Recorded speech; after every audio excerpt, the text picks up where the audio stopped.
Hello guys again, and the following video is not for those who don't like tactics. It is especially good for those who like brand new things, lots of tricks, traps out of the openings, and it's extremely exciting. I just want to show you that and actually want to tell you that for all these years, I've been having problems against e4, c5, knight f3, knight c6. And then the other day I was just like surfing over the web and looking for some interesting positions and found out the b4. It's not a Ving Gambit, it's Portsmouth Gambit. Ving Gambit would be e4, c5, and an immediate b4. That's the Ving Gambit. You can find the video here, but on the channel. But this is knight f3, knight c6, and b4. And I just have to say that this variation with included knights on f3 and on c6 is even better than the Ving Gambit.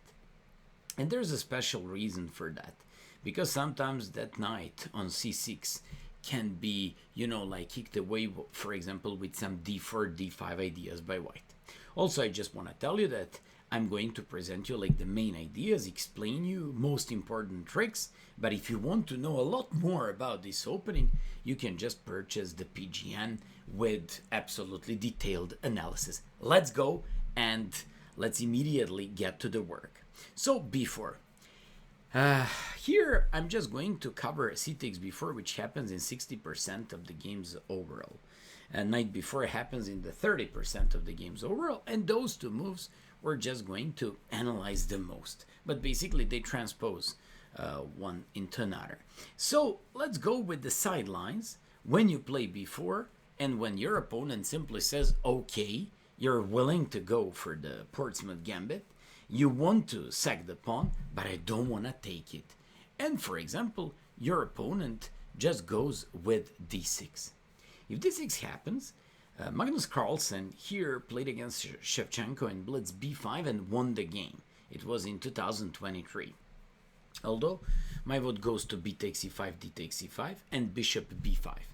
We certainly want to take here, create double pawns, and create lots of weaknesses in the pawn structure by black.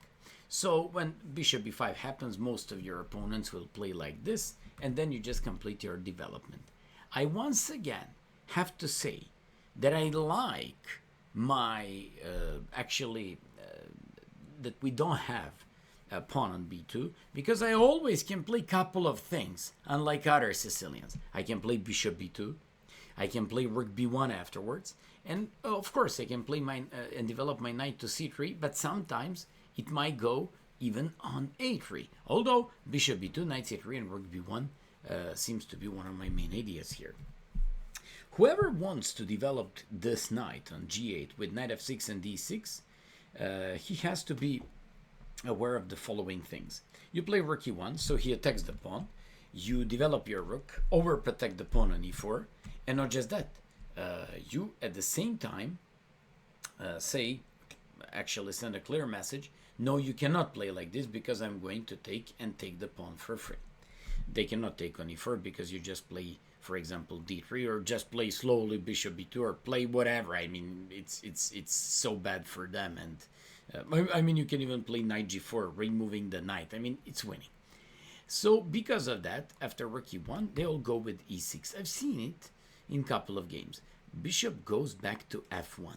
Simply, you don't want to have that hanging bishop. You don't want to give them a6 possibility, and you go with bishop f1. When that happens, they just go with bishop e7. And now you kick the knight away with e5. They go knight e5. You kick the knight away with c4. And no matter whether they go knight b4 or knight b6, you just go with knight c3, castles, and knight e4.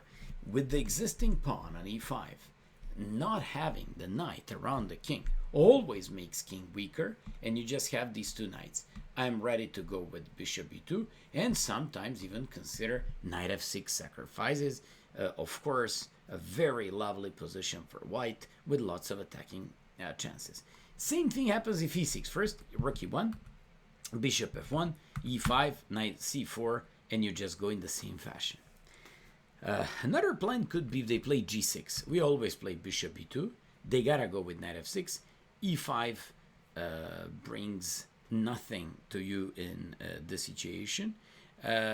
Simple reasoning for this is that you actually go with, by the way, if e5, you just go like this. Don't fall for that, because lots of guys might think, if I play e5, knight e5, I'm winning a rook, I'm winning a bishop, so I'm winning a piece. Well, everything's fine. But if you play e5, I can go with the famous trick, knight takes e5, and if you take, I take by knight and I'm up a pawn. If you take on e5, I take the bishop. So watch out not to blunder a pawn like this. That's why you play d3, bishop g7, and you play a4. Castles, knight b2. White has a little bit better game, nothing that special, but okay, it is definitely a little bit better game. Apart from d6, they can go for another line, b6. We once again take and play once again bishop b5, threatening the same kind of a thing like in previous line, bishop takes e6. They gotta go bishop b7, we play castles, and they go e6. If in previous lines we went for rook e1 and bishop f1, does it mean that we can't play like that? Of course you can play rook e1, bring the bishop back to f1, play c3 and play d4, and play more or less normal type of the game. Yes, of course. But I vote for knight c3, and I'll show you the game of Grandmaster Delgado from Cuba. He played against some weaker guy, but very nice game. This guy played weak g6. Delgado played rook b1. He's slowly but surely eyeing and creating some pressure against the bishop on b7. Bishop g7, and Delgado played bishop a3, threatening the pawn on c5. The guy played e6. Delgado goes bishop a4, threatening this bishop on b7. Queen c7, he went knight b5. Now he threatens knight d6, rook b7. He had knight d6 and rook b7 here to win the pawn, but he wants more. He plays d4, breaks everything, and wins the game. The game lasted 3 more moves. The guy played long castles. He came up with d5, took on a7, and played bishop c5. Point is that black resigned, because if this, just d6, and when you take by rook or by queen, knight b5, and you win the game. That's a very nice tactics by white. That's why I told you, if you want to play this type of games, you always have to be ready for lots of tactical tricks and to be on top of your tactical task. Then we have e5. e5 I've seen in a couple of games. I like the game between two GMs, Christiansen from Norway and Riff from France. Riff is a strong blitz player, but Christiansen absolutely demolished him. He played b5, knight e4, and took the pawn on e5. And now looks like, maybe I just took the poisoned pawn. No, actually poisoned pawn can be for them. Poisoned rook, sorry.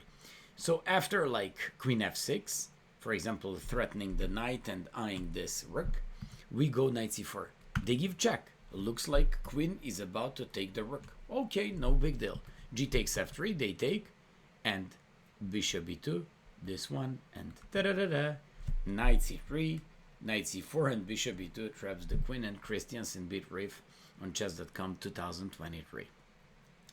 That's why I told you this line is so good for blitz games, for rapid games, but if you ask me, I'm willing to try it out in one of my games in the future, especially against, for example, those younger guys or those older ones who don't follow theory at all. So after knight e5, queen e7, you just go knight c4. If they take on e4, you just go here. You now want to play knight c3. You just have a very lovely game like knight f6, bishop c4 followed by short castle. They have problems with an open file. I want to put my rook on the e file and go after the queen on e5 and king there. If they play d5 here, you just go knight c3, knight c d5 and win the pawn. If they play knight c4, d5, you go back in when they take d3 and you just want the full activity of your pieces followed by castle, and this queen is just, flying around the board, but it helps our development. So e5 simply doesn't seem to be working. And finally, we have one more move to check in this situation. It's the line with e6. You take on c5 and you play d4. And here I have a special thing for you. They gotta go bishop b6. If bishop b4, you once again play c3, solidifying your structure even better. And after bishop a5, d5, and you're winning. According to the engine, you're winning. Can you believe it? In 7 moves against Sicilian, boring line, second move, knight c6, you're winning in 7 moves. If bishop e7, you play d5 and d6, and then you're winning again. Because of that, they play bishop e6, and here, unlike other games, I found more than 6, 7, 8 games here, no one ever played knight bd2, and that's a special improvement over all these lines. We just want to go with the knight on c4, harassing the bishop and going after the d6 square. If they play knight bd2, and if they play d5, you just solidify your structure, and knight on d2 will take, you will develop your bishop, play short castle, and go with the attack. Keep in mind, we have control of the b file. I also have possibility for bishop a3. If they go knight g on e7, I go c3. Once again, that strong pawn structure. Knight c4, chasing the bishop away, taking on b6 and playing e5. Reminds me on Whenever, but good line because we don't have the double pawns and we still have the bishop pair. We even have the great gift ideas, bishop d3, bishop h7, knight g5 things. And when they take on d4, you just go bishop e2. You threaten the knight and threaten the pawn. They can't play queen f6, a very nice trick here. I won a blitz game, just played knight c4. And now I'm threatening bishop that saves the knight, pins this one, and at the same time I'm saving this one. Also I have some checks. Believe it or not, it's completely lost for black. So after bishop b2, knight f3, and you don't play knight f3, but you play queen f3. Why? Because at some point you would like to go with a long castle. This is my game, played online, 3-minute game. My opponent played knight f6, I played d5, knight d5, and I played a long castle. It turns out that it's not a best move.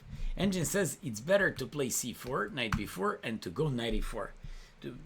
To be honest with you, I just went for a long castle because it looked to me very attractive. This one threatens knight d6, queen f7 mate, c5 threatening the bishop, queen h5 threatening long castle, and h4, and should be winning. But look what happened in my game. I played long castles. I believe it looks weird a little bit because I'm down a pawn. Somehow I don't even have these pawns around the king, and I'm playing easily this move. The guy went for a castle, I played c4, knight b4, and I played knight e4. I don't care about the pawns anymore. All I care, and that's what I told you in the beginning of this lecture, if you care about material, forget about this line. Don't watch this video. Go do something else. But otherwise, if you like tactics, if you like traps, if you like creative solutions in the games, then this is the right line for you. So knight a2, king b1, knight b4. I played queen h5. The guy played a5. Probably he doesn't feel the danger. But okay, let's just say he's pretty hopeless here because he got locked here. He doesn't have knights and pieces around the king. I played knight f6 check. I'm threatening checkmate on h7, has to take. I recaptured, threatening queen g5. And when the guy played king h8, hoping for something, I played rook to d3. A very lovely continuation to mate him with rook h3. And he resigned because if he takes, I just play bishop d3 and there is a mate on h7. All things considered, I just showed you how to play against these side lines. There is one more, d5. You just take on d5. You just take on c5. And if queen c5, you just get a full center with good development. If they play e5, like taking the center, you play bishop a3. What's so special about this one? There is also a nice trick to win on the spot. If they take on c5, you play knight c3, threatening and harassing the queen. Knight b5, and now you're stretching the queen and the bishop, and he resigns. Because even if they defend the bishop, you take, and play knight c7 and win the rook. So many nice tricks about this variation. After bishop a3, e4, knight c3, queen f5, queen e2, d3, you just get the pawn, you're up a pawn, and you should enjoy because you're clearly much better in a game like this. Now it's time for two main lines with one big and very important thing to warn you or to just let you know here. By the way, in these positions, if your opponent goes with c takes before and knight before, it actually transposes one into another. There are some changes, and I'm going to just clear out these changes right now. If they play knight b4, that's a little bit more rare than c takes b4. 30% of players and games go with knight b4. 60%, just like I told you, go with c takes b4. After knight b4, we kick the knight away. We play d4, building up a strong center. C takes, and now they have d6 and d5. d5 will transpose into the line that we're going to analyze as the main line here with knight c3. It is going to be the subject of the analysis in the main line when they play third move c takes b4. So I won't waste time here. Let me just show you what's the difference between early knight b4 and c takes b4. Here they can play d6. And once again, there is a very nice continuation here. For example, d6 is a solid logical move. You're not winning. You can't win on the spot. You gotta play d5, kicking the knight away, and now they have two moves. Knight e5 is stupid because you take, play bishop b2, threatening the pawn. You want to get it back with better development than strong center. If they play f6, you play knight c3. I found the game played like this. They have problems with development. They have problems with the king side, with the light squares. And white is just a lot better. I want to play rook c1, queen b3, lots of stuff like that, but there is nothing concrete by white here, although it's already a big advantage. In case they play knight b8, I've been looking at his position. Yes, of course you can play bishop b2, and that would be normal. But I like bishop e3, knight c3, rook c1 ideas, followed by h3, bishop e2, and short castle. We're down a pawn. We're down a pawn, but somehow they feel a little bit kind of cramped. So here we definitely have a very nice compensation. Our pieces are way more active. B and C files are open.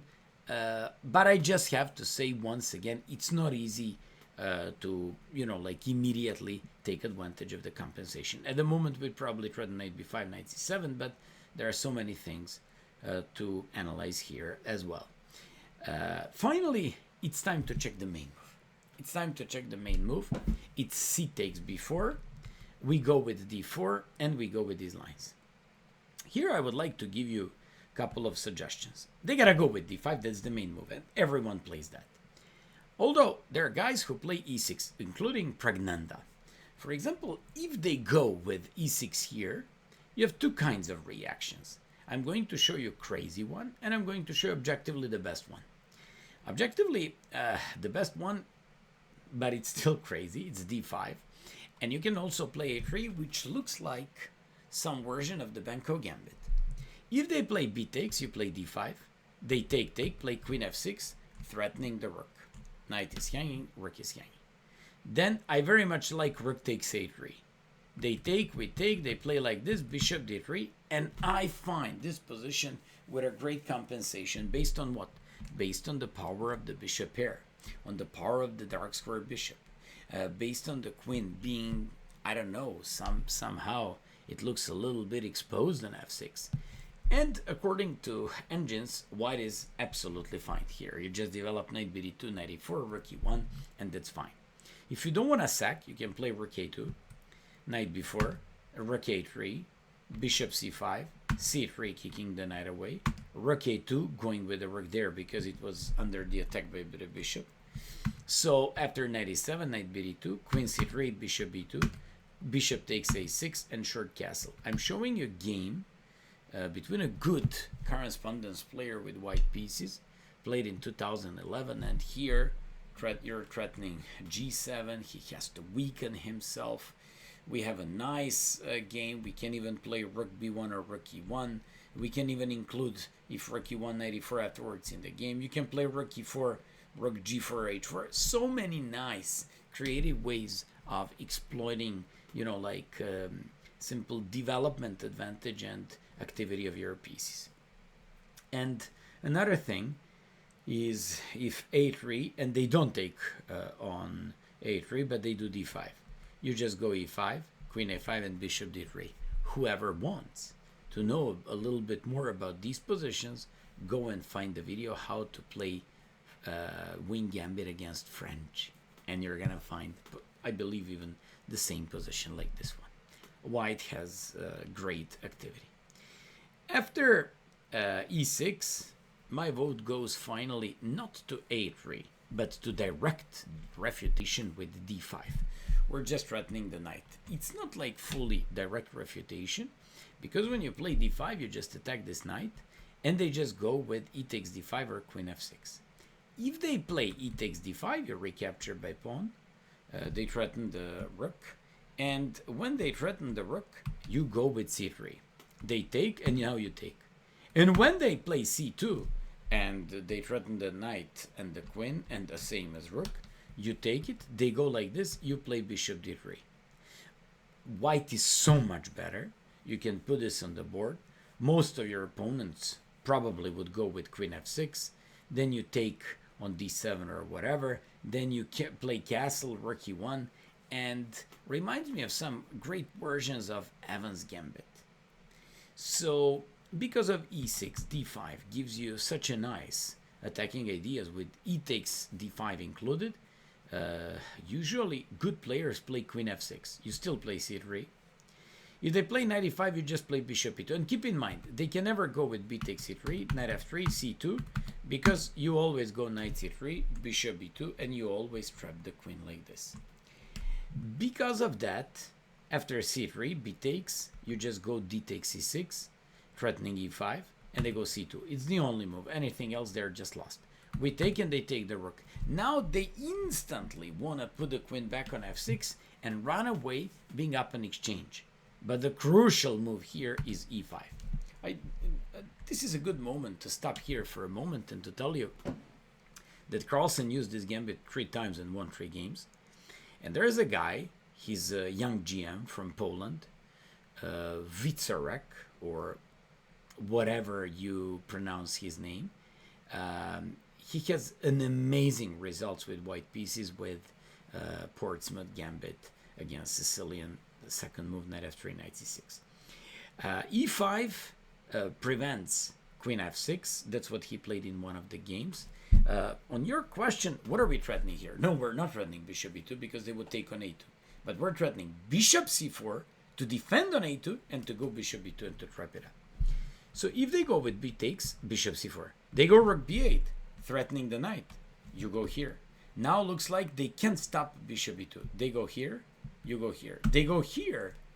And now we can't avoid losing one of the pieces. So we actually win the queen. And we here win 2 pieces for the rook. Should be technically much better. I can't say exactly winning position, but this is like much better for white. And in case of e5, bishop e4, you go king d1, only move, and play a3. And once again, we're threatening to play bishop e2, queen a2, bishop c4. So they gotta give up the bishop. We take it. We go queen b3, threatening the knight, and play bishop d3. Simply, I like to play knight c3, or knight a3, knight c4, knight d6, knight b5. I'd like to play king somewhere, including and giving my rook on h1 some activity and some role. So they can hardly defend this position, and the queen on a1 looks loose. So just like you see, we've seen all these variations and simply came to the point where your opponents probably have to play after d4, d5. You take, they take, and you play c4. And the other day, a good friend of mine, soccer player Jovelic, sent me a game by Agadmator, who published out the game, I believe, on Twitter or whatever, and made a nice win. So after c4, this guy, his opponent, played queen e4. I believe Agadmator played bishop e3, I'm not so sure, but you just have to go for that, to play knight b2 or to play bishop d3 previously, chase away this queen, push this knight and kick it away with d5, and you're just so much better. I just know that those who stop and prevent bishop d3, it's not the end of the world. You play knight b2, you play d5, and no matter whether they bring the knight back to d8, b8, or a5, you just play c5. You have a huge positional advantage, a huge development advantage, even though we're down a pawn. What is much better? Another line is queen d8. On queen d8, we play d5, knight a5 and bishop d3. I just continue to develop myself. I want to make short castle, rook e1, rook b1, bishop b2, or stuff like that. So now when I play like this, they just have to go with e6. Castles, e takes d5. And let me show you another interesting game of mine. I played rook e1. My opponent played bishop e7. It's certainly way more logical than knight e7 because that way they would block the bishop. I played c takes d5. And when they play knight f6, boom, rook takes e7. Point of this move is if they go with queen e7, I just play queen a4 and win the knight back. They can't give us mate, don't worry. And the point was if king e7, I came up with check, threatening the pawn and the king, came up with check, and played bishop e2. Simply, that's why I told you, if you don't like to sack material, if you don't like to, well, I don't know, look for initiative, then don't play these kinds of lines. This is amazing position, bishop pair, great activity, just like I told you, reminds me in so many aspects on Evans Gambit, but I enjoy playing Evans Gambit with the white pieces. Although, in most of these lines, it's improved version of the Evans Gambit. And finally, if queen a5, you just play d5, knight b8, bishop b2, knight bd2, play a3, play bishop e2, queen a1, short castle. I mean, we play 25 times better version of the Bangkok Gambit, not to even mention that we're up a pawn, up a few tempo in comparison to that position. And finally, if c4 b takes, knight c3, queen a5. Here, a very comic way of losing the game could be queen d8, because we play d5. And if knight a5, you give check, you take, they gotta take by queen and knight e5. They can't stop queen a4, losing the knight. A very funny and very, I'd say, educational way of winning on the light squares. On knight b8, you just go with bishop b5, they go bishop d7, castles, they go like this, you take and play bishop a3. You want to play rook e1, you want to play d6, you want to play rook b1, queen b3. So many threats, and in 12 moves, white is like completely winning. This is why after knight c3, every single player goes with the queen on a5. And here, white has a couple of moves. I don't want to bother you so much. I'm just going to show you the one that I opted for. That guy, Wieczorek from Poland, plays rook b1. And that's what I found in most of these games played by him, by young Abderlau from Norway. They all play rook b1. And it's a very interesting piece sack. Of course that I have to answer if, of course, most of these guys play e6, but let's take a look first what happens if they take on c3. You play bishop d2, only move is queen a3, and you play d5. You're now kicking the knight away. Looks like they gotta play 6 to open the bishop and to give up the knight. But on your level, guys, will move the knight almost instantly. You take here, play something like queen c2, and when they offer you to trade the queens off, play queen a4. After bishop e2, short castle, rook f c1, I believe you have a very nice and promising position, I would say with good compensation. But the thing is, what happens with those who simply say, okay, but what if I simply play, for example, knight d8? Then you're lost, buddy. Bishop e5, bishop e4, check, rook a1, and you can't play queen c4 because of knight e5. For example, that happens if knight e8. Then another line, forcing line, winning on the spot. Another line is knight goes on b8. You go queen c2, threatening mate in 1. They go bishop d7. On knight a6, you play bishop e5 and knight e5, and they can't simply hold the pressure and they're completely lost. So after bishop d7, you now go bishop e5. You're once again threatening queen c8. They go knight a6, you take, rook b7. I found 3 games by Grandmaster Wieczorek playing here with white pieces. And by the way, mate is coming no matter what. I believe mate in 3, 4, or maximum 5 moves for white. If king d8, you just play queen c6, and the king is gonna get mated. We've seen what if knight b8. We've seen what if knight d8. What happens, for example, in this position, they play bishop f5, threatening the rook. You take on b7, long castle. This is the game between Abderlauf and Justin Tan. D takes e6, wins the piece, defends the rook, e5, bishop c4, bishop g4, and came up with nice tactics. Rook b8, after this, queen b1, took on b4, and won the game. This guy put all his hopes in some tactics, but it simply doesn't seem to be working because he got mated. That game was played on chess.com back to 2022. And finally, what if they simply take the pawn? So they just decide and say, okay, I'm up 2 pawns. You take, they give you check. And after bishop e3, they won the pawn back on c6. At the moment, they're not up 2 pawns, they're up 3 pawns. But they're behind in development. This reminds me of one of the main positions of the Grunfeld defense. So if this happens, you play queen a4. They go knight f6, you play bishop c4. Knight e5, you take. It's not too logical to take here, but you're just bringing the queen even more over to the game. You play castle, you play rook to d1, play queen a7, and now they can't take because of rook b8 mate on the back rank. And after this, rook b7, bishop c5, threatening on e7, threatening rook e1, and black resigned. Game was played, an email game, Condiella against Jefferson, an email game back to 2011. So many interesting things, so many nice variations, and looks like if your opponent comes unprepared to the game, even tournament game, you absolutely can hope for the best. That's why they have to play e6 and not to touch on c3. When that happens, I'm just going to show you how should you play here, because so far I just shared all these tricks, traps, and analysis about the other lines. Here I play bishop d2, and you threaten some nice jumps. They can play bishop b4, and they can play queen d8 or knight f6. On bishop b4, a very lovely line is rook takes b4.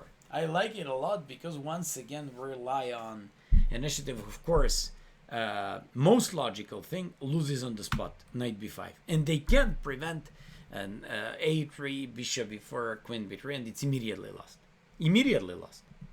If they go queen b4, you just go d5, kicking the knight away, knight d5, threatening the queen in 2 ways, queen e4, bishop e3, now the queen on d1 defends this, and now you threaten knight c7. They go king f8, if bishop d7, just knight c7, and if king d8, I found a game by Abderlauf against Harika Drunavali. Come on, the guy, she's an extremely strong GM, 25-50 FIDE. And Abderlauf was winning in 15 moves. So after knight c7, king e7, knight d2, that's one of the important move, and knight c4. King is weak. Your pieces are just, you know, like simply jumping around, especially these knights, and they can hardly defend here. You just threaten, for example, queen d6 with checkmate. So many nice things and so many nice lines. That's why bishop b4, a very common reaction, should be refuted with this one. And that's why they just have to go with knight f6. Those who play queen d8, they're threatening to take on d4. You play bishop d3. They can never take on d4 because you just play castle and say, okay, I'm down 2 pawns, but look at this. I'm having the open file. I'm going to put my rook on b1. I have 4 minor pieces developed. Somehow, I don't care about the pawns. I care about the activity and development of my pieces. And I told you that so many times. So after bishop d3, knight f6, castles, bishop e7, and for example, bishop d6 actually played in most of these games. I like knight e4 because knight e4 has a very simple reasoning behind. So I'm exchanging the defending piece around the king. It's knight on f6. So when they take, I take by bishop. I play rook e1. And here I'm threatening knight g5. I'm threatening bishop h7 in some lines. I'm threatening rook to b3 using the rook lifting. I want to support the Greg Gift's ideas or attacks with h4, knight g5. But I'm also, when they play h6 and simply avoid this knight g5 and so many bishop h7 tricks, then you go with the queen c1. I am simply using the battery and the power of the battery against this. Of course, but I'm not willing to give up the bishop in order to get one miserable pawn back. So this is a very, very interesting thing as well. And just like you see, this is a strong position. According to the engine, I found that the e5 has to be played, then you sack and you're just so much better. You can take a look at this position in details at home and realize how good this position is for white. Finally, if bishop d2, knight f6, you go with knight e4. You can also play bishop e5, but knight e4 is just the best. Queen d8, you take on f6. Taking by pawn is nothing, because even if they win on d4, they're just weakening and making their king being so exposed. And if bishop g7, castles, crucial move is rook to b3. Why? I want to play sometimes queen b1 or queen c2, but I also want to, if you ever take, for example, take on d4, I want to sack here on h7, come up with queen h5, and mate you like this. This is a very lovely attacking pattern. So that's why rook to b3 basically prevents knight d4 and makes the d4 point being poison pawn. So after knight f6, queen f6, bishop d3, now we're threatening to trap the queen with the bishop g5. They gotta go h6, avoiding bishop g5. We go castles, bishop d6, and here I found some games, but the best move is queen e2. Once again, castles, queen e4, queen f5, queen e3, and improving my pieces, and rook to b5. Here, I analyze this position because it's one of the most critical things in the complete survey about this Portsmouth Gambit. You can play and get a full compensation with a rook fc1. You can repeat queen e4 and make a draw if you like, but of course who would make a draw here? And finally, you can play rook b5, which happened in one of the games by the GM from Poland. And after knight e7, he wants to reposition the knight here. You just play knight e5. White has a great compensation. They can barely breathe, and somehow we use the full activity of our pieces. Hope that you enjoyed in the presentation of the Portsmouth Gambit. And I'm very interested in your feedback. How did you like it? And if you make some very nice games, feel free to send it here. We may even publish on the channel. Thanks for watching and enjoy the Gambit. Bye-bye.